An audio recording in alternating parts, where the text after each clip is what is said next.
Good evening, everyone. Jason here from J&N Collectors. It's been a little bit since I've had a video for you, so I thought I'd bring you one tonight.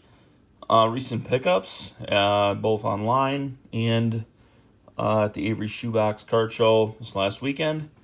Pretty successful. Really, the last month or so has been really good. So, show you some of what I've picked up and finish with what I think is a pretty good card. So, trying to maybe change my approach a little bit more. Pick up fewer cards, but pick up better cards. So, let me know what you think of these. So, picked up a lot online recently. It was a lot of what I'll call older, like National Treasures and Flawless Baseball for the most part. And the lot was a fairly good sized lot. I mean, like 10 to 15 cards. What I didn't realize initially is that there was an Aaron Judge relic card in there. I didn't realize that was from 2017. So that turned out to be an incredibly valuable card in terms of the overall cost of the lot. And so I was able to sell that and really one other card and pay for the lot. So two of the main cards I have left here. You got a Griffey booklet, which I do love these booklets. Just plain kind of napkin relics there, but still pretty cool. That's numbered 28 out of 99, as is the Albert Pujols booklet. It's cool for me because it is a Cardinals card. Again, just a napkin, not a bat, but still kind of a cool card. Wish it was licensed, as is the case with a lot of these thicker stock cards and booklets. The corners have perhaps seen their better days, but nonetheless, cool to have these kind of these two booklets as cards that I'm into for really nothing. And also some of these National Treasures RPAs from 2015. A couple, solid names here. Archie Bradley has had a pretty good career. And so this is a really cool Diamondbacks patch here, numbered out of 49. Kendall Graveman, he had some good years with Toronto, with Oakland. So Kendall Graveman actually played for the Lansing Lugnuts, which is a local team for me. So pretty cool there. Got a Matt Barnes patch here. It's kind of cool. Cool patch, not the best player. And then Eddie Rosario, another cool patch there. So, I looked up like what these things go for. They go for like $5 or less. So it's like, maybe this becomes like a little side collection if I find, cool RPAs from the set for $5 or less. Just pick them up and see how many I can come up with. So, I don't know. It's kind of cool. Let's see. There's one other card that I got online, but I'm going to hold off on that for just a minute. So when I was at the show Saturday, there was an older gentleman there, very nice guy. He had this kind of corkboard type thing. Sorry about the glare there. I'll try and block the light a little bit. He had this corkboard up there, and he had the cards sleeved.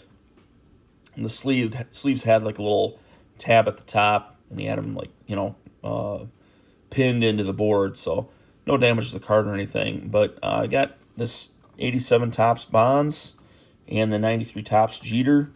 Both of them look incredibly nice for cards from that era. So I may have to evaluate these for PSA, but I got these relatively cheap.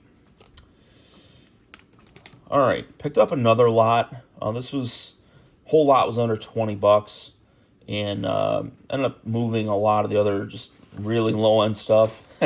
I say that like this is a high end card. It's not, but it is pretty cool. It's a Hall of Fame quarterback, Y.A. Tittle. So Leaf auto, but auto looks very nice, and really into this card for under $10. So I'll take that. All right, so like I said, I've got one more card that I got online. but I'm going to hold off on that until closer to the end because I've got a couple other, I would say, lesser cards here that I want to share first. So the first deal, one of the first deals that I did at the show on Saturday, which I can talk a little bit more about that in a bit. But one of the first deals I did was a 2-card deal. And I got this 2007, 2008 Stadium Club Kevin Durant rookie. And that's, this is on the top loader. There is a print line there. You can kind of see it. And this is numbered out of 1999. Stickered at 55. Did not pay that. But with that, I got a, a Yao Ming game patch card out of it's from Upper Deck, so actually game used materials, and that is a very nasty patch. So I got those 2 cards together for I think $70 or $75, something like that. So I thought that was pretty cool. All right. One more card, and then we'll get to the big 2. You know, that it's funny. There's a wide array of dealers at any given show that you might go to, and for some dealers, this may have been the best card on their table. For other dealers, like the one I bought it from, this card went in a value box, and so this is a card I've had a similar card. You know, the same general card is not the same relic, I guess you could say. I've had this will be the 3rd one I've had now. This is the first time I've ever had like a multicolor relic here. So here we've got a 2007 Bowman Sterling Calvin Johnson rookie. And that is player worn material. That is, let's see. Yeah, this is authentic player worn jersey right on the front there. Yeah. So no stitching, but still a 3-color rookie relic. It's pretty nice to get there. All right, one of my favorite cards in my collection. You know, I've had the 101 White Whale Goldschmidt for a while now, and I still do think that that's my favorite card. But this is right up there. It's a card that I've wanted for a while, at least in the base form of the card, and you'll understand what I mean by that in just a second here. This became available on auction, and I was able to get it for what I felt was a pretty good price. So I got the 2018 Topps Update Gold, and then this one is autographed. So I've wanted the Topps Update Gold for a period of time. On the Juan Soto, this one happened to come with the PSA certified autograph in nice gold ink there, and as you'd expect, numbered out of 2018. It's in a PSA authentic slab, so I kind of looked it over, had a buddy look it over, and he noticed, you know, just very slight chipping in a couple spots on the edge, but I mean, overall the card looks amazing, and very, very happy to have this card. So this is this is near the top of the list now. Very happy to have it. All right, last card that at least I still have, and I'm trying to figure out the right distance that I need here between these stands, which might give you a little bit of a hint. So I debated on this card for, I don't know, a good 10-15 minutes on Saturday at the show, and ended up trading a card that I picked up earlier in the day. It was a Derek Queen auto out of Panini Signature Series. Very nice card. I got a really good deal on it. And then I traded a Tony Gwynn auto. It was from 1992 Fleer Ultra. And then I put some cash with those to get into that. Adrian Peterson, Topps 5-star, triple patch, auto numbered out of 20. So, I'm not like the biggest AP fan in the world. I think he was the best running back in his era.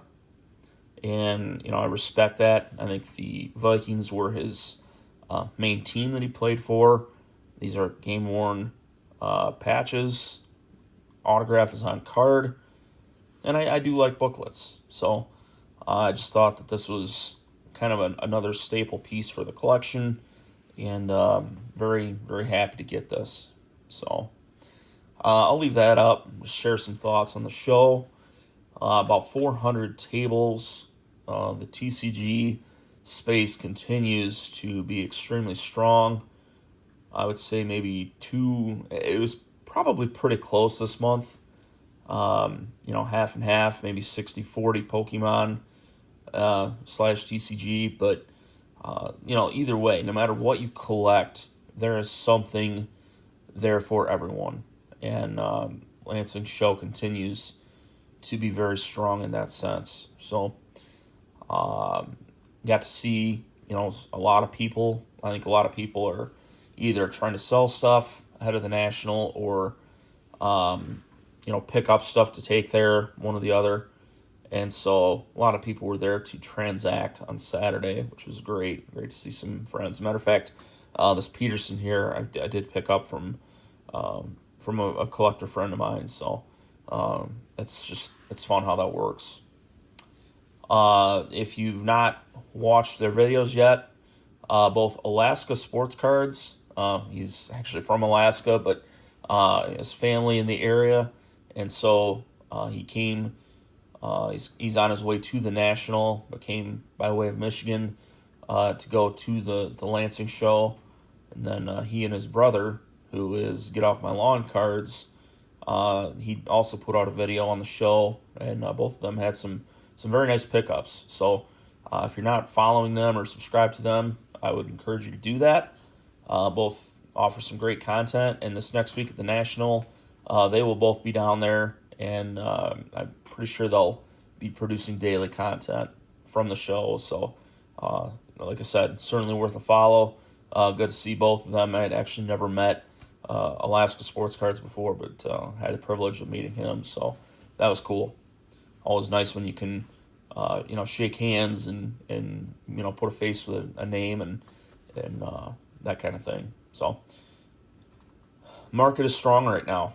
It's very strong right now. A lot of dealers had stuff priced very high, and I think in a fair number of cases they were getting it, which just goes to show, like, there are more people looking for these cards. People are willing to pay full comp for these cards, and in some cases more than that. Talked to a few dealers that had a lot of Michael Jordan type stuff. They're like, whatever I don't sell here, I'm just taking with me next week to Chicago, which makes perfect sense. I fully expect the Caleb Williams market to kind of explode next week. More so than it already has.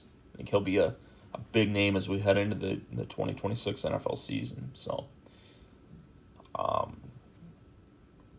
think the healthy's in a hobby spot.